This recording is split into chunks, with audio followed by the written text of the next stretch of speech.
જામનગરમાં 31st ને લઈ અને પોલીસ દ્વારા ચેકિંગ પ્રક્રિયા હાથ ધરાઈ છે। નશાનું સેવન કરનારાઓ સામે પોલીસે લાલાંક કરી છે।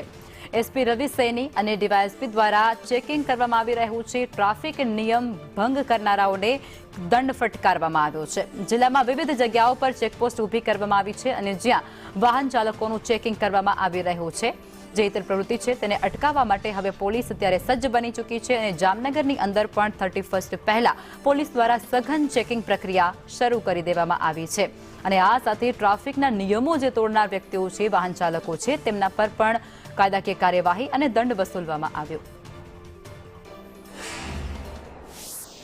ખાસ કરીને જ્યાં ભીડભાડવાળા જગ્યાઓ છે અથવા તો જે જગ્યાઓ પર વધારે પબ્લિક થવાના શક્યતાઓ છે એ તમામ જગ્યાઓએ વાહન ચેકિંગ દ્વારા કોઈ ડ્રિંક એન્ડ ડ્રાઈવનો બનાવ ના બને અથવા તો કોઈ જે વાહન ને લગતા કેસીસ છે તેમજ કોઈ જે હથિયારને લગતા જાહેરનામાના કેસ છે એ વગર બનાવ ન બને અને કોઈ અનિચ્છનીય બનાવ ન બને તે બાબતે જિલ્લા એલસીબી, જિલ્લા એસઓજી તેમજ શહેર ડિવિઝનના એબીસી પોલીસ સ્ટેશન, બડીમરી પોલીસ સ્ટેશન દ્વારા ચેકિંગ હાથ ધરવામાં આવી રહ્યું છે અને આવનારા દિવસોમાં આ પ્રકારનું ચેકિંગ ચાલુ રહેશે।